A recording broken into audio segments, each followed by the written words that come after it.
My name's Kevin Osborne. I've been turning, well, actually I started turning in high school, but then I had a long gap of no turning, and just got back into it about 5 years ago. And start diving in and being able to do a lot of things I never knew how to do back in high school because of this club mostly, and all the resources that are available out on YouTube. So I'm still not quite graduated from YouTube, but I'm in the university for sure. So today we're talking about eccentric wood turning on flat surfaces. And just to give you a little context, we've had two other eccentric turning presentations, one by Martine, and it's on YouTube, and the other one just a couple months ago by Brad Bond, and that was turning more bowls off center. But I'm doing something slightly different. So what do I mean? Really, it's not spindle-based, it's not bowl-based, but it's on the surface. So it's really surface decoration you can think of. Here's a bunch of examples, most of which are on the table here, and a couple more examples, and a reference to the book that really got me started on this, which is Wood Turning Wizardry. Thanks, and grab the magazine too while you're at. Go into the magazine next. So if you haven't seen this book, it'll blow your mind when you page through it. See what you can actually do on a lathe. Turning balls inside of balls and spikes inside of balls and all kinds of things. And a lot of these types of turnings were initially done back in the late 1700s, early 1800s. So you can imagine the skill that somebody had back then. And I don't even know how they motorized the lathe. Whether it's a foot pedal, whether it's a flywheel, I'm not sure. Maybe it's a water wheel or something. Yeah, so anyway, when you get a chance, page through this. I put a couple of flags on the pages that have to do with the type of lattice work I'm going to show today. So one of the big challenges we have with trying to do off-center turning is how to mount it safely off-center, and safely in quotes. Anytime you're doing off-center turning, it's dangerous, because you've got air that you're turning. And if you get your hand in there, it's going to whack you pretty good. So here's some approaches. One is you can take the low-tech approach and take a flat surface and just screw your work down off-center. Turn some grooves in it, move it over, screw it back down, turn it on-center. And that's pretty low-tech, and it's easy and very accessible for everyone to do. If you're just going to turn a lattice-type thing like this. Oh, good. This is a failed one.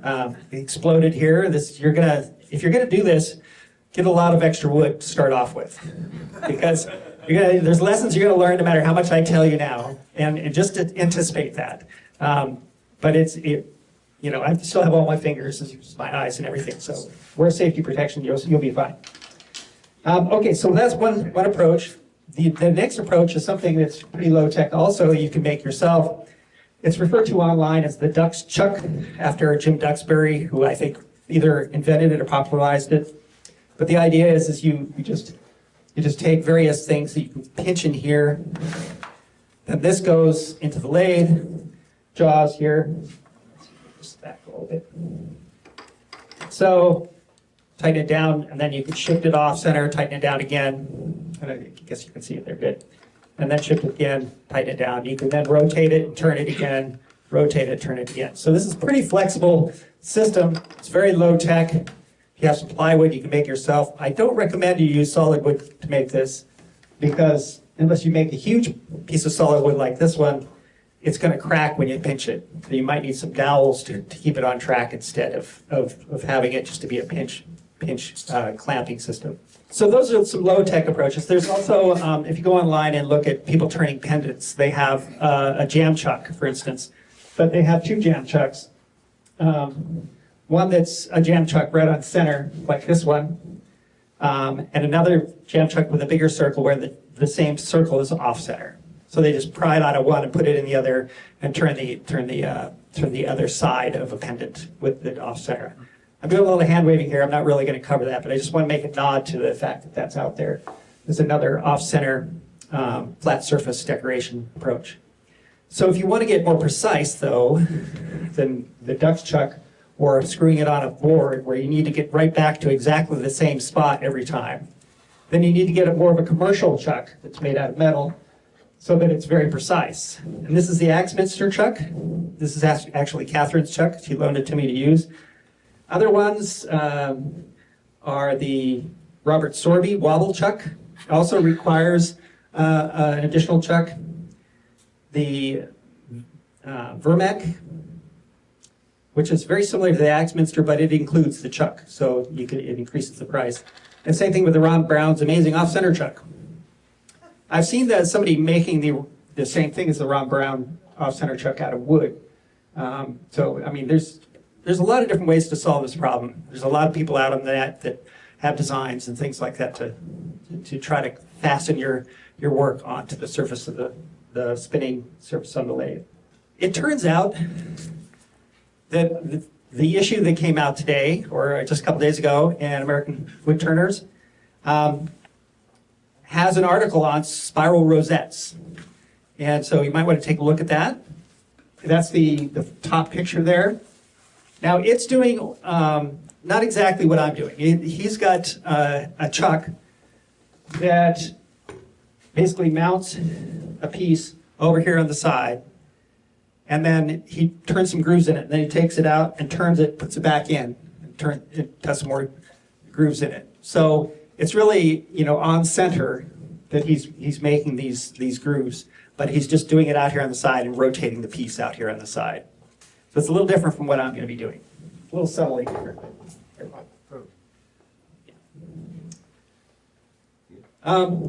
So in particular, I'm going to demonstrate off-center rosettes, and I'll try to do a lattice.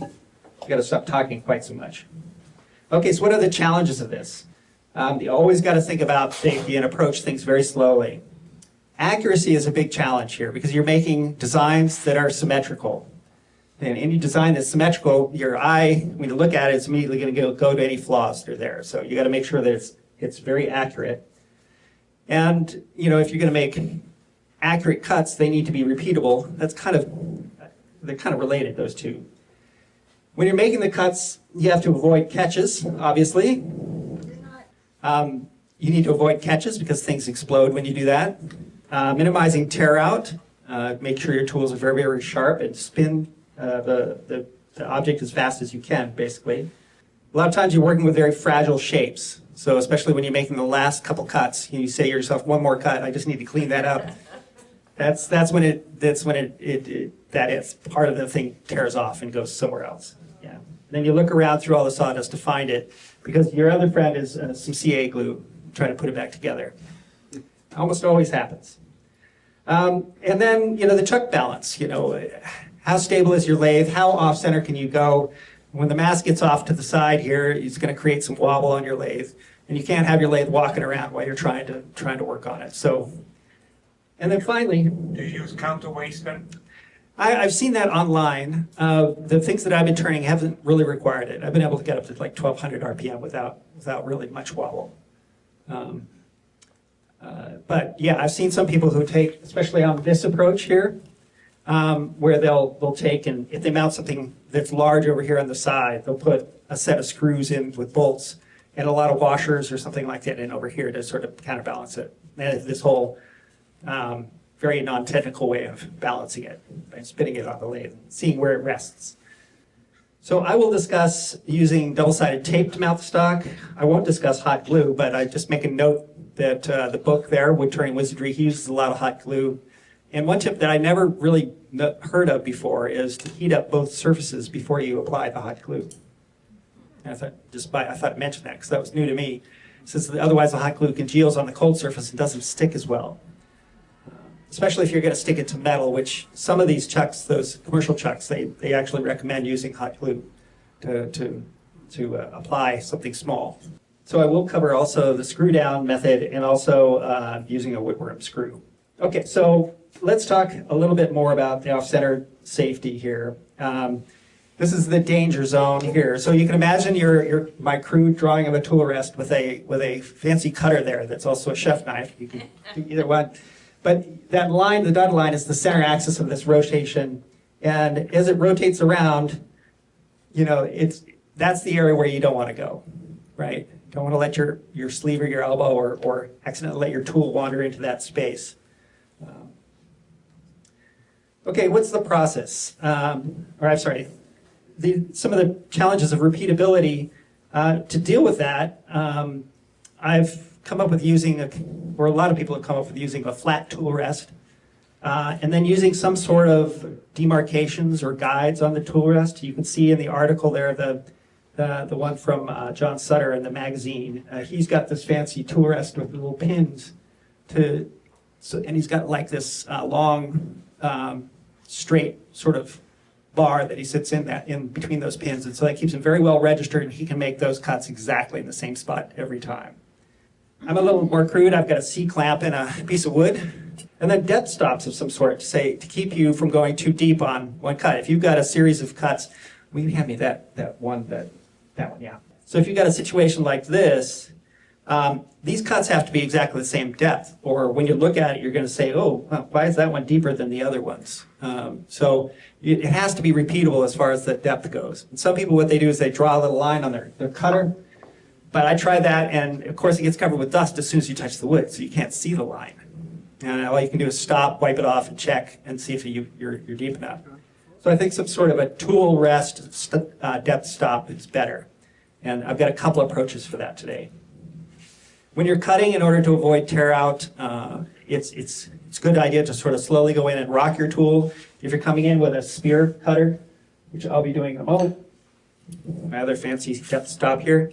But if you're coming in with a spear cutter and you're pushing in, you're cutting on all surfaces all at once, it's going to be much more likely to grab than if you sort of push and rock in, cut with one side, the other, and then just finish touching up with the whole surface. High RPMs, if the speed of the wood going across the cutter is really high, then it's going to cut better, basically. Of course, with off-center turning, if you're going really high RPMs, you might get a lot of wobble and vibration, so you've got to go as fast as you can, reasonably. One last note here on process is that when you're turning off-center, you really only have one chance to sand it. So you cut it, you sand it while it's in that position, and then you change the setup and move on. Some people, sometimes you even do your finishing step at that point also for that particular groove, depending on what type of thing you're cutting. So you just have to sand as you go. So I'm going to do a minimal amount of sanding today.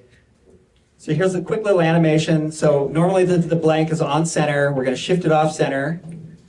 And then as it rotates, we're going to make that groove there.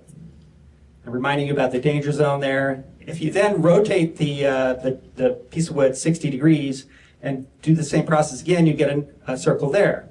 Keep doing this, and you keep adding circles as you go around until you have a full rosette pattern.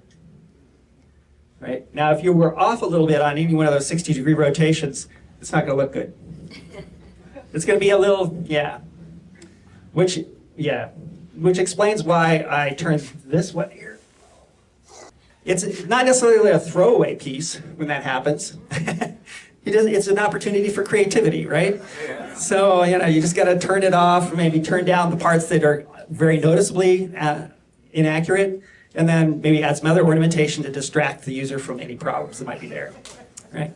It's always an opportunity. Let's just do one more example of a more off-center rosette here. This one's really off-center, and you've got a huge area that is at risk for your, any sort of damage. And this, you may not be able to spin this one very fast, but obviously you can do the same sort of thing.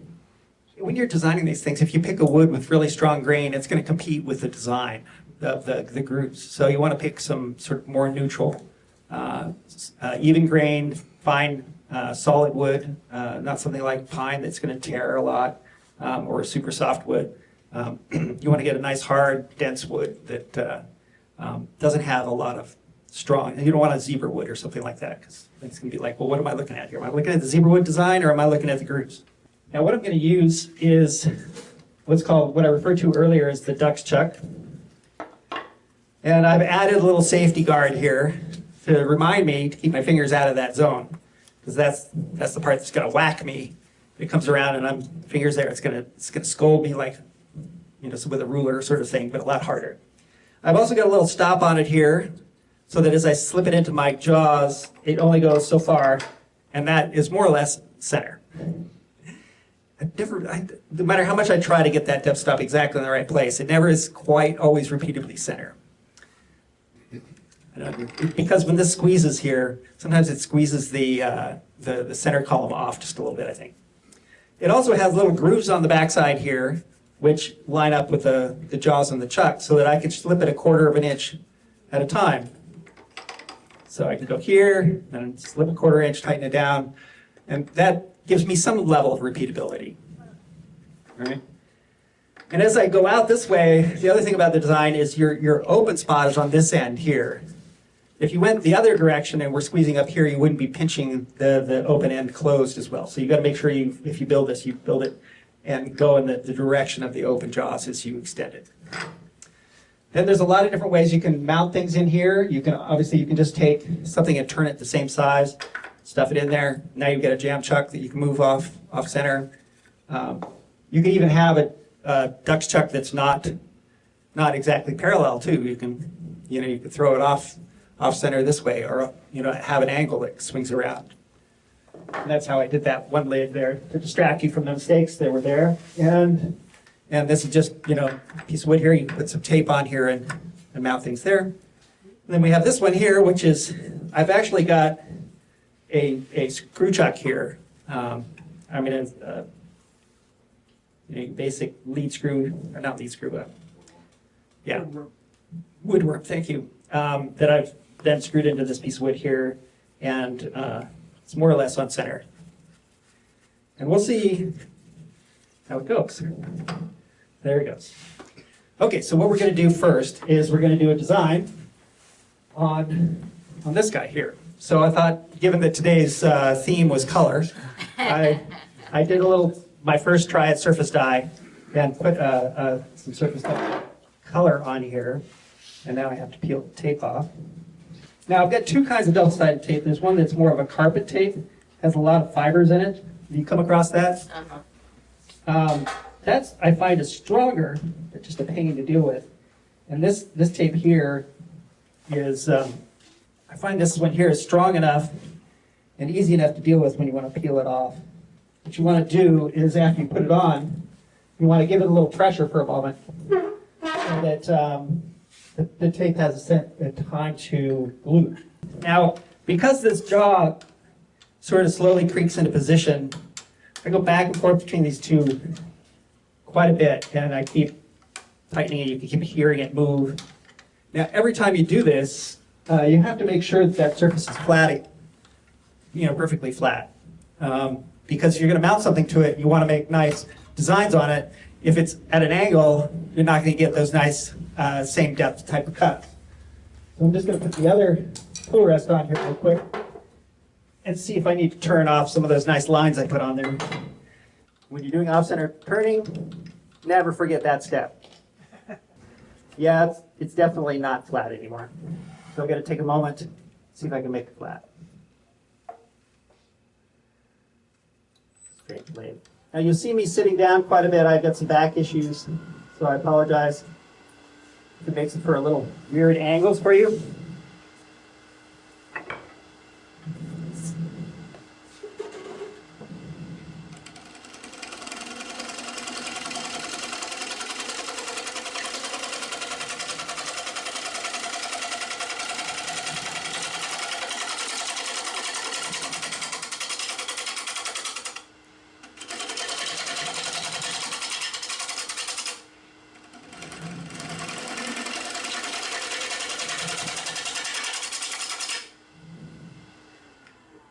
Now, anywhere where the lines still exist, I haven't cut yet. So I still need to maybe do it just a little bit more. Well, that's why you have the lines there, so you can see where your fucking bits. Yeah, that's what I was planning all along, yeah. Yeah.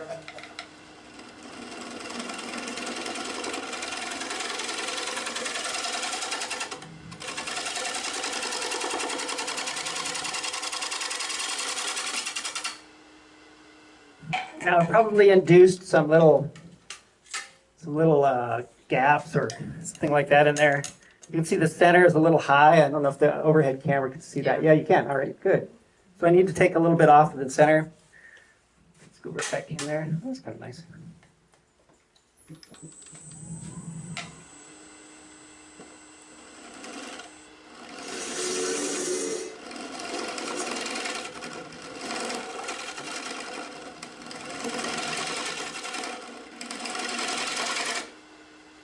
Well, let's see if I made a gap now. Sometimes I go back and forth on this quite a bit before I get it flat. I think that's flat enough.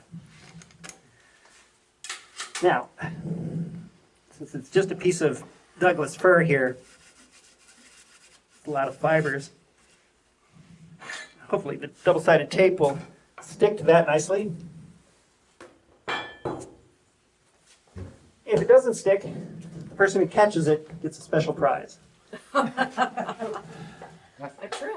Yeah, a free trip to the local ER. That's, There you go. Free, you know what? Yeah, not free. Just eyeball that, Yeah, we're doing off-center turning. right? What's that? You know, you can always turn it down. Oh, okay. I have the lines on there thinking that that would be great to through the air. do. Actually, let's do that. Let's put some lines back on there. So this tool rest apparently is for coring. All right. I like to turn it down also when I first start it up on a new arrangement.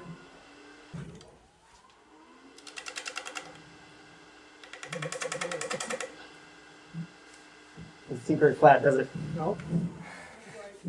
But for the purposes of the demo, we're going to move on. Definitely the drawback to making your own chuck.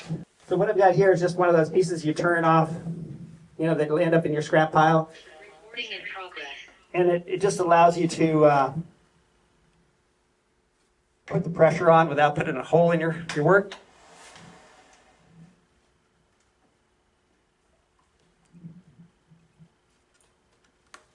We're just going to put the pressure on. Boy, did I get that off center. Oh, well.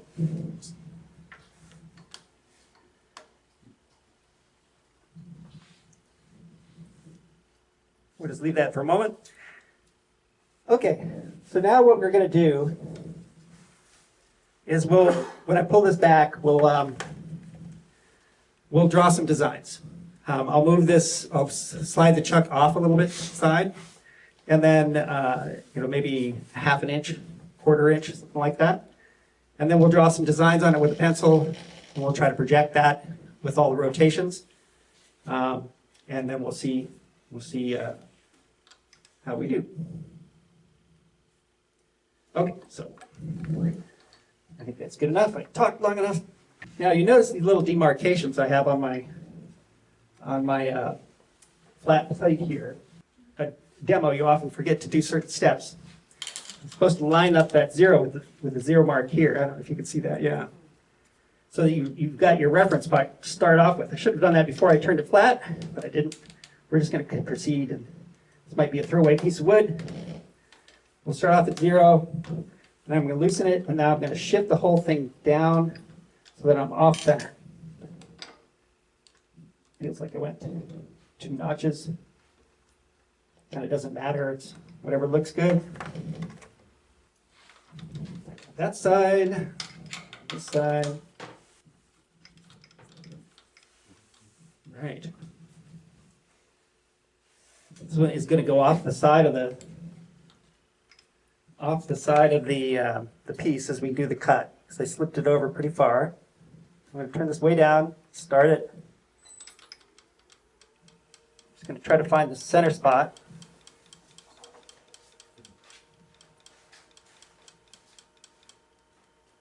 Just as a reference. I need to know where the center is so I can set my tool height. So the next thing I'm going to do is set my tool cutting height. And the tool cutting height wants to be exactly on the center for this. So now I'm going to just place this flat on here.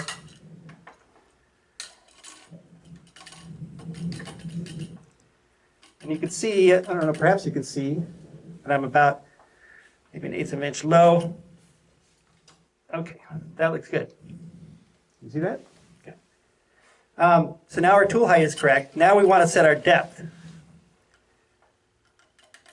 So I think I probably want to go just beneath the color here, so about that deep.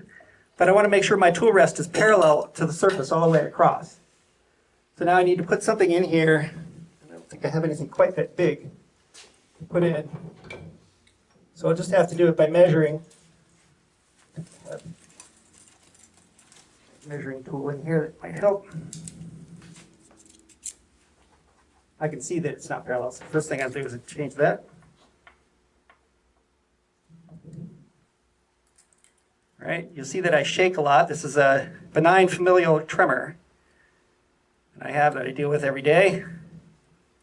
And it's earned me an honorary membership in the shaker community. That's good. Yeah, Martine, I have a piece of wood that I usually use, but this is further out than I was expecting.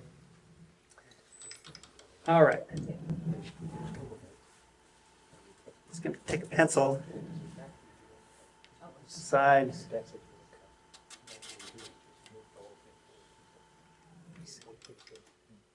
That one's just right on the edge. That actually could be kind of neat. Let's move it over just a little bit so that we're not quite on the edge. Get square up again.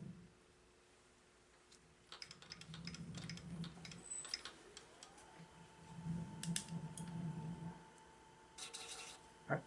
So that's a contained circle now, not going off the edge. As I said, if you can go faster, you're going to get a cleaner cut. See it start to wobble there. Doing pretty good. All right, let's see how we do with this new setup here. I've never actually tried this.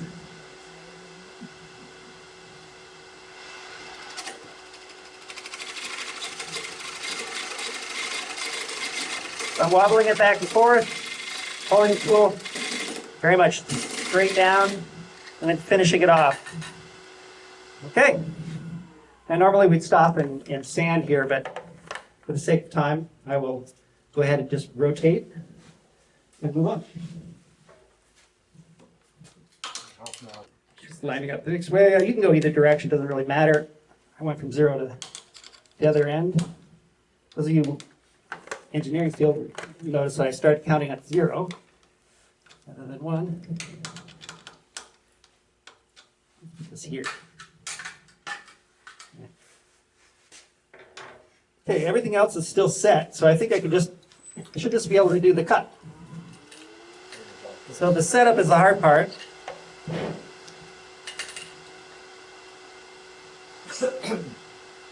Come in nice and slowly here. Little wobble.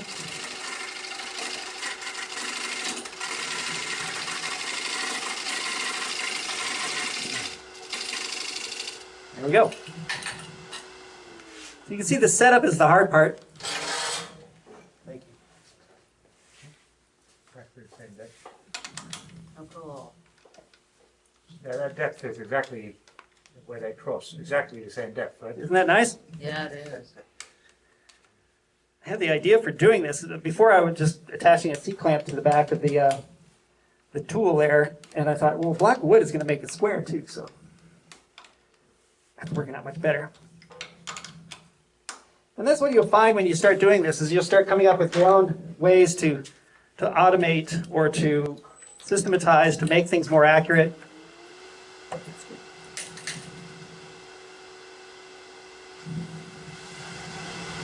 Approach very slowly.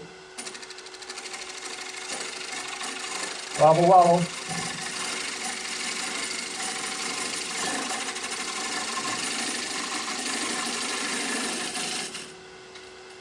See how we did there. That's good. Oh, we got a little tear out there. Bummer. Yep, so that's where you take it out, throw it away, start again. We'll just go ahead and paint this one so you can see what it's going to look like. Now, each time you tighten it down, you should really push in as you do so. Make sure it's reseated in there. Now, note if you're using one of these commercial chucks, the accuracy is, for rotation and stuff like that, is spot on. It may not be quite as quick as this one when you change it, but you're probably going to have your circles and things line up much better.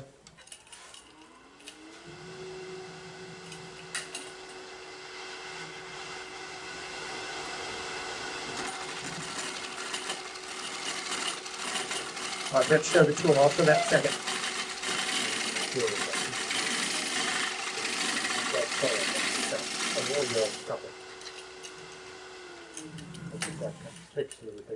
So this is the tool. I don't know if you can see it there. Yeah. just a spear shape, and then I've got the grind on the back. Just have to clamp on.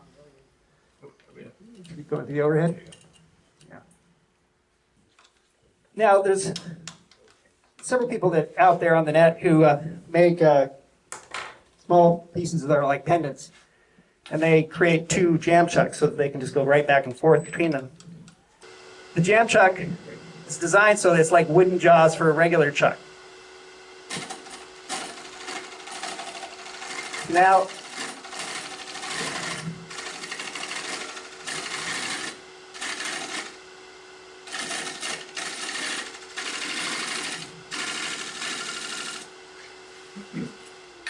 on these last couple cuts, we're cutting a lot more air because as we're going around, we're going through valleys of the other cuts.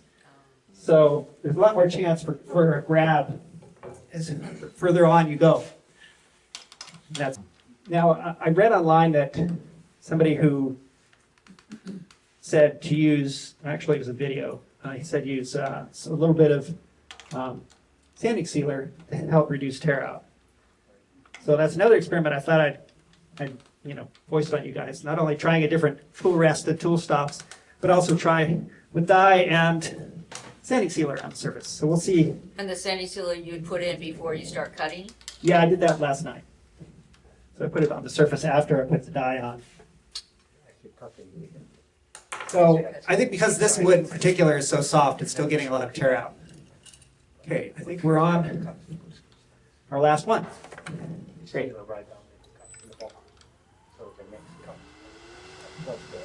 So we're turning a little over 700 RPM. Have you used a negative rake scraper for this as well? I haven't yet. I saw actually in that article, he makes his own little negative rate scraper. And I haven't tried changing any of my tools to that yet.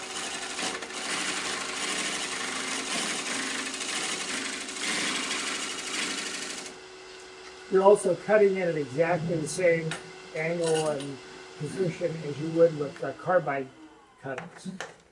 And you can just tip the carbide cutter down just a little bit and get a negative rate cutter out of it. For some reason. See how it's not quite symmetrical. But you get the idea? Yeah. Yeah, you do. If I hadn't cut so deep, then we would have bigger lands, islands of color. Or if you cut with a different shaped cutter, you'd have a different look also. And obviously it wasn't centered, as Sue pointed out when I mounted it. I haven't decided what to do with this one that I made. It's still set up so it can go back in the chuck because it still has this little tenon here. But I kind of like this design. The other one that I did, that I screwed up on the, great, it really landed right on the point. It did. Yeah, that's, thank you. So on this one here, I turned it into a lid for a jar that we have on our counter for nuts and such. So it's nice to be able to, take something that you're going to throw away, and then like this one here, it's got a lot of tear out issues. I'm not sure exactly what I'll do with this one, but maybe I'll just throw it out and start over. Plane it down and try again. Yeah, so, all right. So that is the next part of the presentation. So that has grooves on both sides that don't intersect, right? So that's the lattice part. And I've got a couple more slides that cover that. All right, so here, with lattice, it's the principle is make grooves offset on either side and think of moire patterns. And if you know what a moire pattern is that design you see when you walk by a screen door. So we're going to offset the grooves and think grooves and groovy baby. I just immediately thought of Austin Powers. Okay, so with a lattice, when you set up your wood, you want to try to do it so that you want to glue the wood like plywood, so the grain goes opposite directions. If you line up the grain, you're almost guaranteed to split off somewhere. So take the grain and go opposite directions when you glue the two pieces of wood. Use contrasting colors. And then you're going to cut halfway through the depth on one side and then halfway through the depth on the other side. And obviously, you don't want the rings to overlap. So you got to think about circles. So think about this. What design do you want? And watch this for a few more moments. And then You could be all your money. there'll be a box at the door. Okay, so we have a lot of different options here. When you're doing this, you need to think about how you're mounting it and then where the screw holes go. I've made a lot of mistakes on putting the screw holes in the wrong place, and it's having to show up in my end product. So I'm going to try to give you some information about that so that you don't. Then check the direction of the grain, because if you line it up along the side here, it can split. And if you put it on the other side, it can do a lot of tear out. So, and remember, on the opposite side, you've got the grain going the opposite direction, so there's kind of almost no wind. I recommend like a 45-degree angle against the grain. This is actually a short movie of me screwing the lid for this box, and how I made the lid for this box. I'm not sure we want to watch the whole thing. How much more time do I have? You're at about 50 minutes right now. Right. 10 minutes. Okay. Well, then I think this is actually a good way to finish up. I won't have time to actually make one of these. I was going to do a small one of these, but I won't quite have enough time to do it. We talk too much. Now, a couple pointers that come up is this. As I make this, I'm also thinking about setting the cutter or the tool rest so it's parallel to the surface, and then make sure the depth of my tool cutter is exactly the same every time, and it gets just barely through the top surface of the wood. Here I am moving the screws around so they get out of the way of my cutter, because you hit one screw and then you've got to start over with your cutter. I'm doing it by eye. Wow.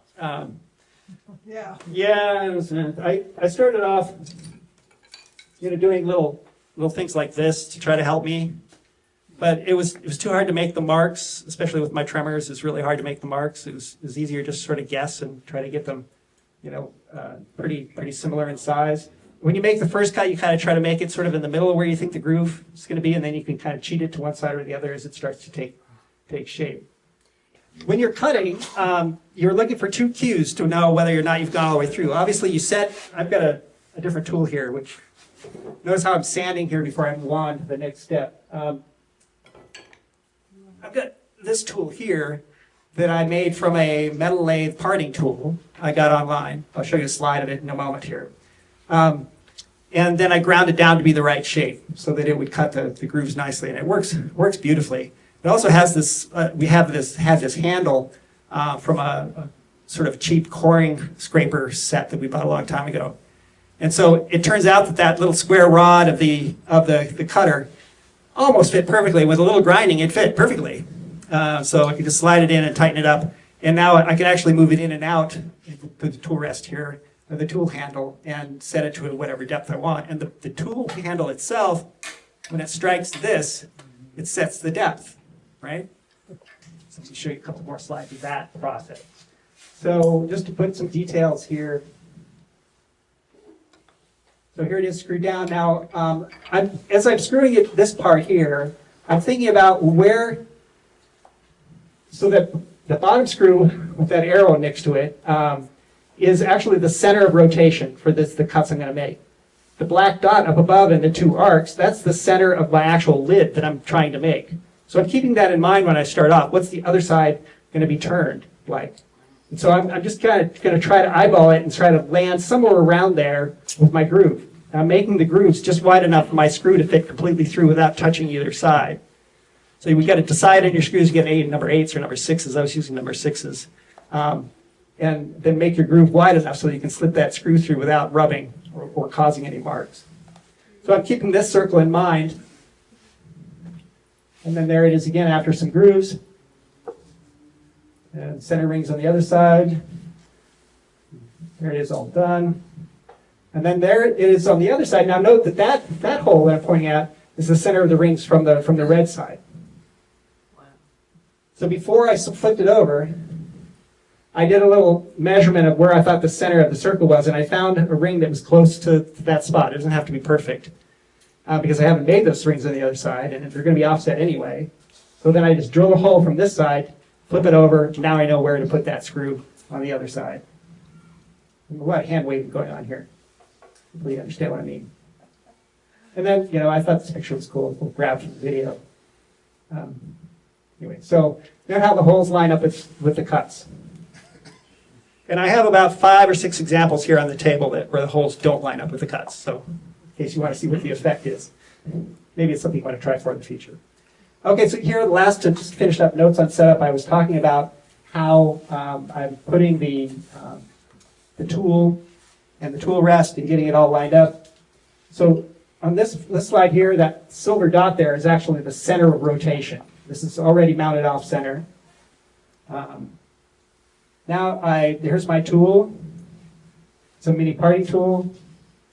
There it is. I've ground it down for making these sorts of cuts. It comes with a bunch of other blades from Amazon. I'll have links at the end. And if you just use the tool straight on, it's a rectangle when it comes in. It works fine on the outer rings, the outer cuts, but as you get closer to the center, you can see it starts to overlap and you can't fit it in there to make the cut anymore.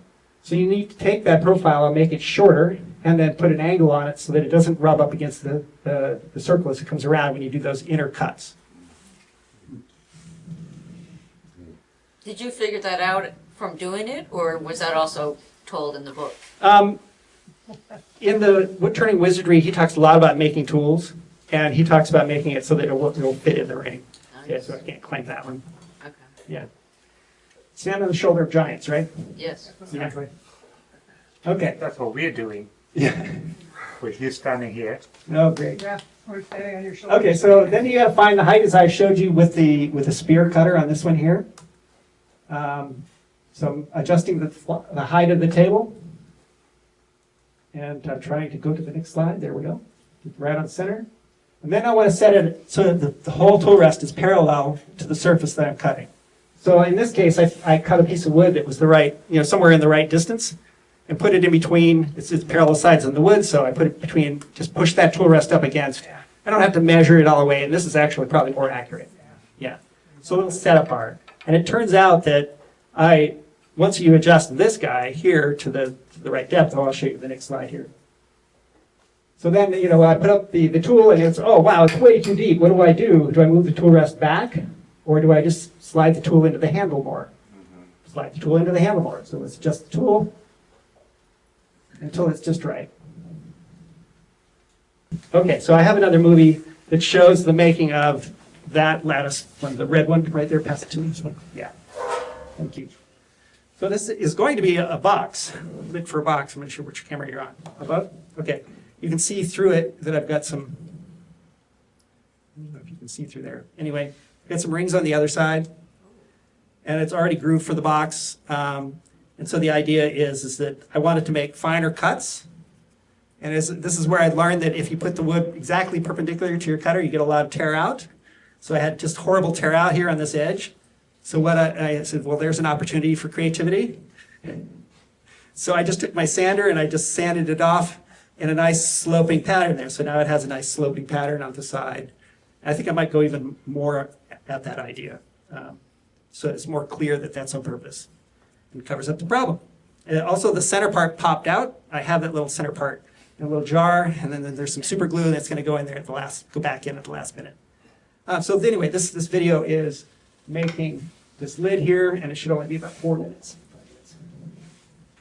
Making sure it's flat, checking the depth that I want to go, and here what I'm doing is I'm putting a little cut on the edge that shows me how deep my cutter is, where if the cutter's coming out the same spot every time. I've got a reference cut along the edge so that when my cut comes out the edge of the blank, I'll see if it's deeper or shallower than previous cuts.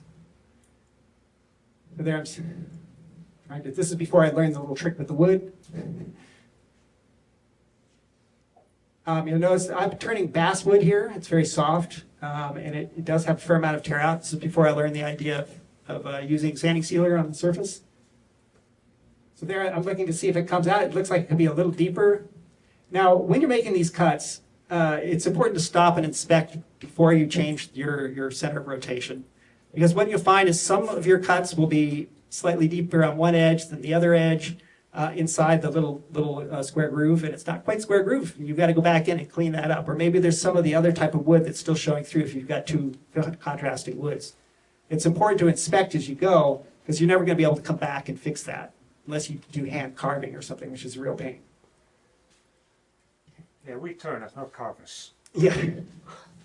power carvers in a way. Yeah.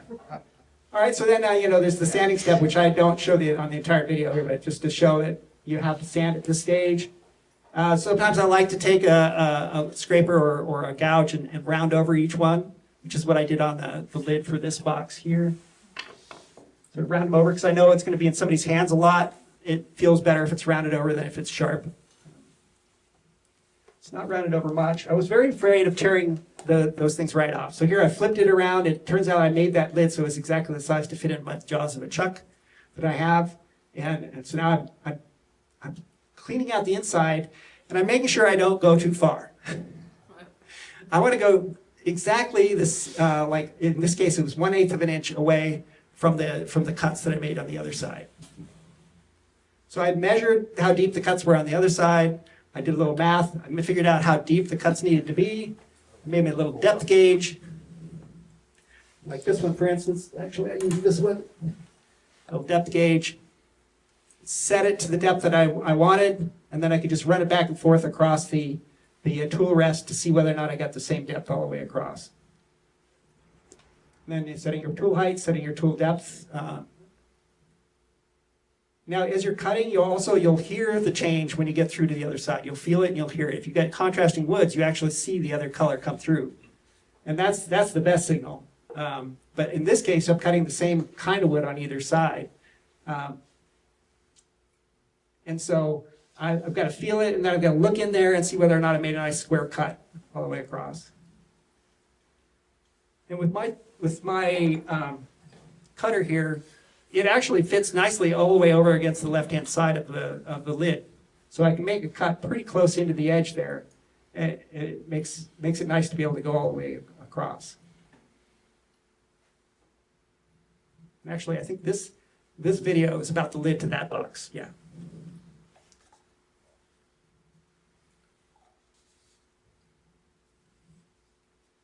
And that's pretty much it. So I think those are all the lessons learned I have on doing off-center turning. And I've got a bunch of resources here which will be in the slide pack, which will end up on the website. And then there's the link to the Dux chuck. It's basically a friction chuck, right?